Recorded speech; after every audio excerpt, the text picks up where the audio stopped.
Hi, welcome to Online for Love, your resource for dating by the numbers. I'm Tyler, your certified dating expert, and today we're going to be comparing two big platforms, Bumble and Tinder.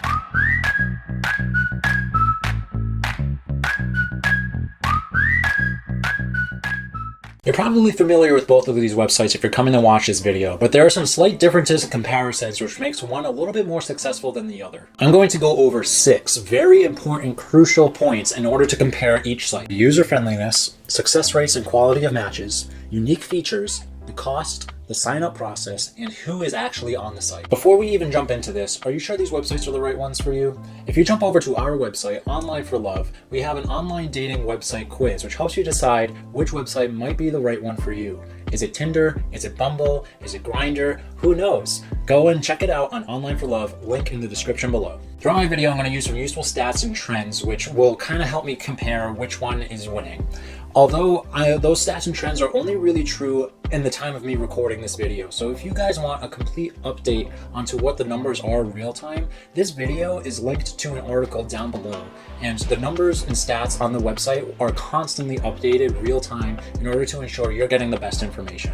So without further ado, let's start with our first category, which is user friendliness. It's very simple. Either swipe left or swipe right, and that will decide whether or not you want to match with somebody or not. This well-equipped platform also has a plethora of articles for you to look through, which has things like dating tips, travel, style and beauty, among other various topics for you to check out. It's all accommodated in a special corner of the app called Swipe Life. Overall, Tinder has a quite intuitive design, and whether you're new to the online dating world or you're an experienced user, it's very easy to use. I would say Bumble's model boils down to make the first move, and it's extremely important for me to mention that women are actually encouraged to message first. Men cannot message first if they do match. Bumble is actually split into 3 different parts of their app. Depending on which section you use, Bumble Date is for looking for a romantic partner, Bumble Friends is for looking for people to hang out, and Bumble Business is for business networking and trying to find somebody who can help you in the professional world. Bumble also has a section called The Buzz, which has a bunch of articles which again feature different things on different topics, which include dating,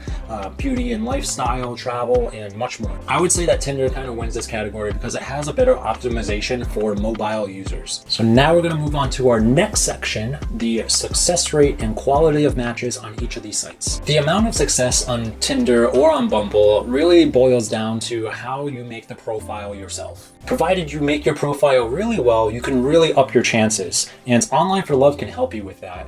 If you jump down to the description down below, you'll find that there are 2 articles, how to make a good online dating profile for men and one for women as well. These articles can help you maximize your possibilities and bring you even closer to finding your match online. So assuming that you've gone to the website and made yourself the perfect profile, let's see how your chances are compared to Tinder and Bumble. So while both websites have accessibility to desktop and mobile features, I would say that Tinder definitely is more dominant in the mobile world. All of us have computers and smart devices, but it's pretty obvious that it seems most of the population prefers to use their mobile devices with apps rather than using their computers with websites. Outside of ordinary Tinder, where you can swipe, message matches, and use one super like every day, which is a like that shows your potential match that you like them, even if they don't match you yet. You can also use 2 other types of Tinder, which is Tinder Plus and Tinder Gold. Both of them come with a bigger spectrum of options, and they both come with a price, which we'll get into later. One way that Tinder helps you find potential matches is that it bases all of your matches off of location specifically.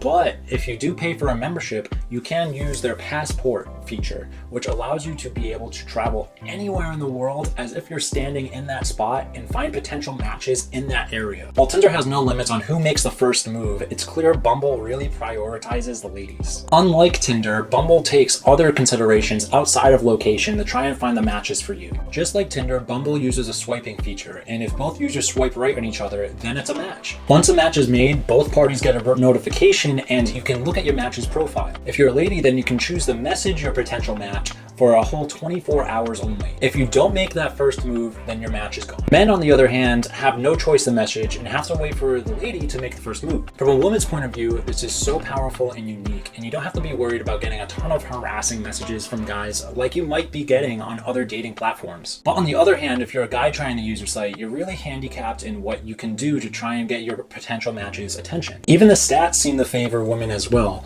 Out of 100 potential matches, women find on on average between 10 and 30, where when men go through 100 potential matches, they on average only find one. However, there are some paywalls you can use to get around some of the discrepancy, and you can boost your profile to try and up your chances. Bumble also has some quite strict guidelines for the pictures you post as well, in comparison to Tinder, which doesn't really have that many guidelines outside of just no nudity. All in all, Bumble really gives you decent chances to succeed, and it's very clear that it really does favor the female population for this website. So now let's move on to our next section, which is the unique features for each site. The free version of Tinder allows you to apply various filters, which include the distance that potential matches are from you, the age range of your potential matches, and the gender of your potential matches. The free version of Tinder also allows you to chat with potential matches freely as well. Then there's the super like, which I mentioned earlier, which actually boosts your chances by 3 times for you to find your potential match. The free version of Tinder supplies you with 1 super like a day, where the paid versions of Tinder supply you with 5 super likes a day. The next feature that Tinder offers is a paid feature called Boost, which puts you at the top of your match list for 30 minutes, meaning that all other potential matches will see you first before they see anybody else. When you apply this feature, chances to get more potential matches increase by 10 times. Another cool paid option that you can do on Tinder is to undo a swipe. Let's say you swiped left on someone you didn't want to swipe left on, you can undo it and match them right afterwards. And also, like I mentioned earlier, there's Passport, which is geolocations all over the world, where you can drop a pin and is as if you were sitting in that area and making potential matches while you were there. If you're a free user, Tinder limits the amount of right swipes you can do in a day, but if you're a paid member, you have an unlimited amount and you could sit all day swiping right. Options to control who sees you, who you can see, to get rid of ads, and to even block users that you don't like. There are 3 different fields within the app of Bumble. There's Bumble Dating, there's Bumble BFF, and there's Bumble Biz. So Bumble is set up not just to look for a potential partner, but to also look for a potential friend or a potential job or job networking. Similar to Tinder, Bumble has a bunch of features for free users while offering an extended amount of features for people who are willing to pay. So similar to Tinder, on Bumble you can backtrack a swipe if you accidentally swipe somebody that you didn't want to. You can send messages back and forth between matches. You can use a super swipe to express that you are really interested in a person, very similar to a super like from Tinder. You can also use Bumble Boost, which is a membership which can specifically help guys. So remember earlier when I said that women have to reply to you within 24 hours?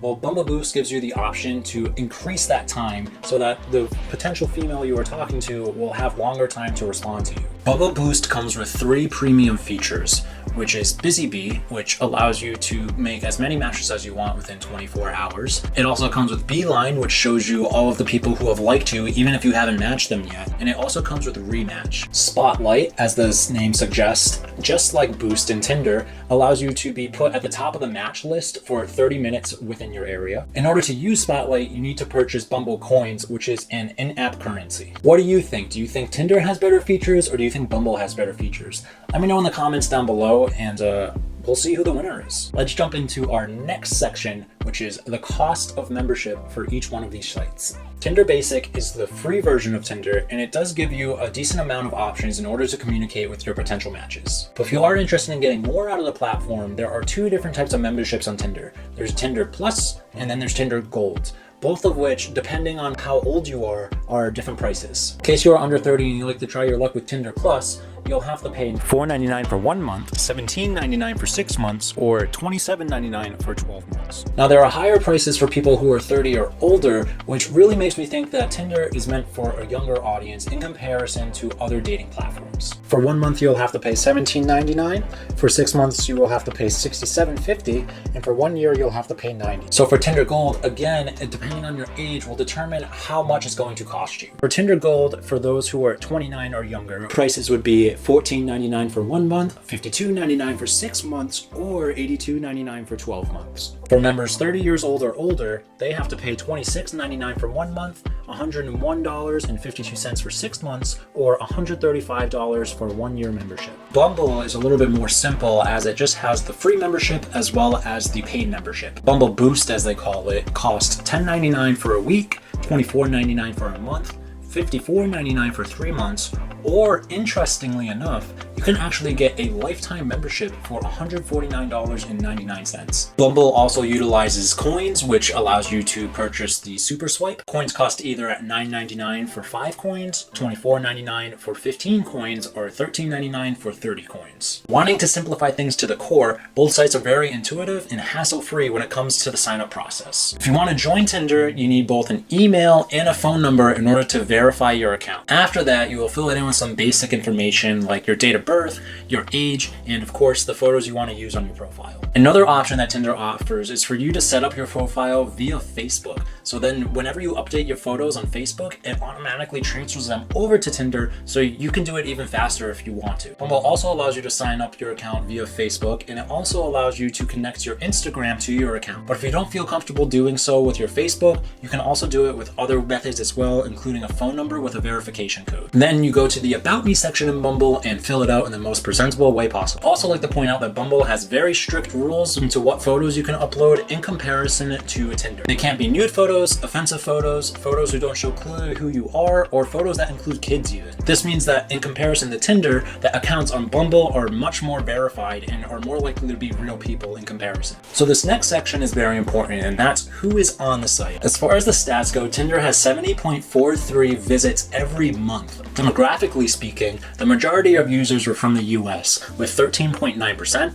and then Brazil at 10.28%, and then Poland ranks third at 4.38%, then the UK at 4.03%, and then Germany at 3.96%. It's quite interesting to mention that the main part of referrals actually comes from the competitor we're talking about, Bumble. If you look at things from a social network perspective, most of Tinder's users are coming from Facebook at 43.78%. On the other hand, during the same period, Bumble only had 6.14 million monthly visitors, which is less than a tenth of what Tinder has to offer. In terms of user traffic by countries, again, the US is the leader with 47.4%, and then followed by the UK, which is 8.8%, and then Canada, which is 6.95%, then Australia, which is 4.86%, and then Germany, which is 4.52%. What comes as an interesting surprise here is most of the users come from the social network YouTube in order to use Bumble, which is a total of 45.02% of users. When you analyze the entire idea behind Tinder, it's really a wide range of people, looking from things for hookups to fun dates to serious relationships all the way to marriages. As for Bumble, it's a great place for you to look for a partner, but it does also have sections of their app which are geared towards you finding a friend and finding a business partner,